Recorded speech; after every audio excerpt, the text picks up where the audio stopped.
Hey guys, it's your girl Neema James back with Prime Talks. Today, I'm just gonna be alone, very sad, but sometimes you just need to compromise when things get hard. So, on today's topic, we're gonna be talking about atomic habits. This is based on a book by James Clear. This is a book I read when I was in like O level, and it's a book that kind of shaped some of my behaviors actually.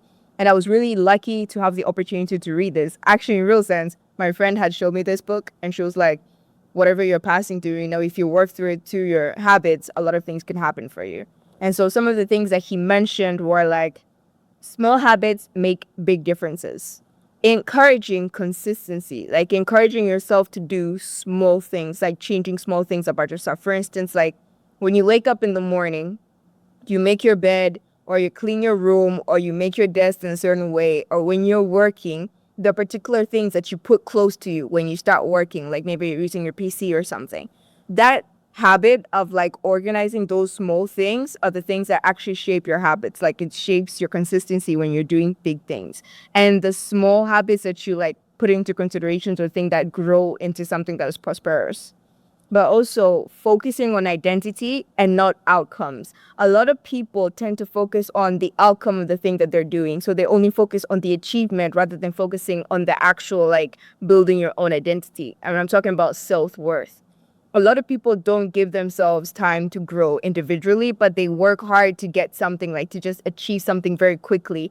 And this time that they use to achieve the thing, they kind of forget like the whole process that they use to achieve it is like a way of you shaping a certain habit. Like it's a way of you shaping your consistency, your strength in towards doing something. But at the same time, he spoke about environment shapes behavior. Like keeping your environment clean or organizing things in your environment in a specific way can actually change your habits a lot. For instance, people who speak English. Let's say you went to really good school since like maybe primary or O level, and then as soon as you finished, you came into the real world, like you came into society. Maybe after Form 6, you came into the society, right? And you met a loads of different people. You met a lot of people with different behaviors, different languages, people who basically have grown up in different backgrounds in comparison to your own. And then you find yourself slowly changing your original behaviors to adapt to the behaviors that you see from other people. And that thing shows that you're not prominent, you're not consistent in what you're actually doing. And it's a thing that happens very naturally. Sometimes you don't even notice that it's happening. And sometimes it's hard to control. But as soon as you see changes in your original behavior, that is the time for you to sit down and evaluate your habits. Because sometimes it can be influenced with the people that you're surrounded with. And it gets really hard to go back to where you were from. So when you're like putting yourself out there, when you're mixing yourself with different crowds, make sure that you maintain your habits. Make sure that their influence isn't prominent enough for you to change who you are. But also, motivation over rated systems. Like, it's better for you to create a system. It's better for you to want to achieve like goals within the system rather than you like focus on the motivation. Because personally, I wouldn't say I hate, but I don't really love self-help books because I feel like with self-help books, it's like they're always just motivating you to do something. They're always just telling you their story. They're always just like saying something like, you can do it. It's like that. Don't worry about it. And like, I feel like I don't really get motivated. Like I could read it right there and then and feel like I'm motivated right there. And then I'll just go do something or search something for a short while. And I'm like, "Ugh, I'm over this." You just get done with it. But like when you create a system, like when you create a loop, for instance, I wake up in the morning, I make my bed, I do my homework, or I do this and that. Like making a system for yourself, a continuous routine promotes consistency rather than you focusing on motivation. Because sometimes you just don't feel motivated. Sometimes you just don't feel like, this person or that person or this is motivating me. And when you don't feel motivated, are you going to stop doing the work? Are you going to stop doing the things that matter? Are you going to waste your time? So it's all about the system rather than the motivation. Create a system for yourself, a daily routine for you to consistently do the same thing in order for you to achieve something. So forget about the motivation, because sometimes it doesn't always work. Sometimes you wake up in the morning, you just don't feel like doing anything. But when you create a system for yourself, it creates a habit. You consistently do it over and over again. It becomes a system, it becomes a loop, something that's easy for you to follow because you're already used to it. But being motivated isn't really going to take you very far, considering the fact that not every single day you will be motivated. But also, something else to consider is track habits and record your identity. Like basically track your habits. When you're tracking your habits, I mean, a lot of people track their habits differently. For instance, for me, I journal. Like I will write down the things that I wish to change. I'll write down the things that I wish to focus on. For instance, if I want to focus on getting better grades, I will write down the things that make me not get the level of like results that I want. For instance, maybe I'm wasting too much time on social media, or I'm wasting too much time watching TV. So I'm going to write those habits and I'm going to try to reduce those habits in order to like create a system where I can do it because I love doing it. And these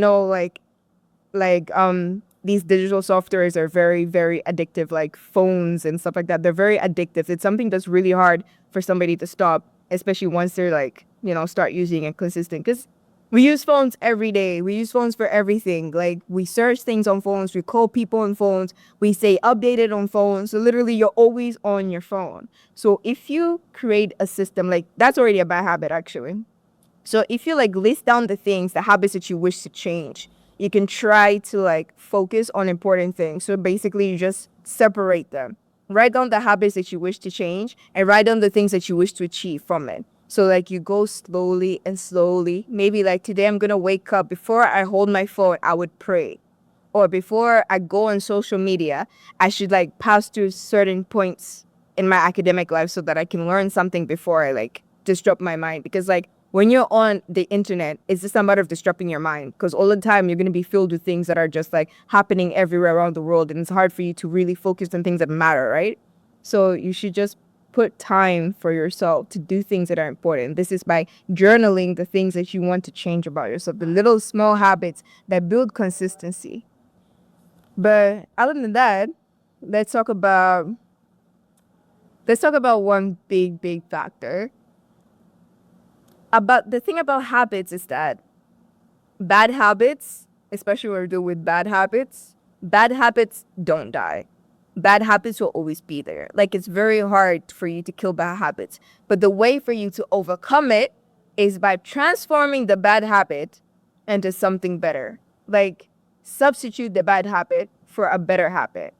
For instance, if you spend maybe an hour or an hour and a half on your phone or online in general, like using the internet, try to limit that time, or try to substitute that time that you're using on your phone and put something else instead of there. So instead of like putting all your energy and time on social media or on your phone, make sure that you maybe split that time to exercise, or you split that time to go through your notes, or you split that time to spend time with your children or your family, or hang out with your friends. Go out, experience nature, do exercise. When you limit the amount of bad habits you have by replacing it with healthier habits that can like generate better things for yourself, it's better for you to it's easier for you to have a healthier life through that. So once you identify your bad habits, try to change your bad habits. Like try to like substitute your bad habits with good habits, or limit them to a certain amount so that it doesn't completely overpower the good things. But also, I feel like this is really important as well. Consistency beats intensity. Don't strive to achieve something all the way. Like don't strive to achieve something automatically, like in a quick pace. Like for instance, you want to be on top of your class, or you want to be on top of your business, or you want to have a promotion. Don't try to do it so quickly. Just try to focus on the small things, like go through the motion, take your time, take it slow to reach that extent. Because a person that is going slow, a person that is working slowly to overcome different things, is most likely to be more successful than a person that just wants to abruptly come onto the top. So it's like, it's better for you to like take your time, take your time, deal with like building consistency of doing things rather than you like trying to achieve it automatically. So even if you're at work, it's better for you to try to like start innovating things or start suggesting things that are beneficial slowly by slowly. Come up with good ideas, add a little bit more work ethics in different parts, try to help other people, try to be more diverse so that people start seeing changes, positive changes slowly. So even when they want to promote you, they know that you came from something.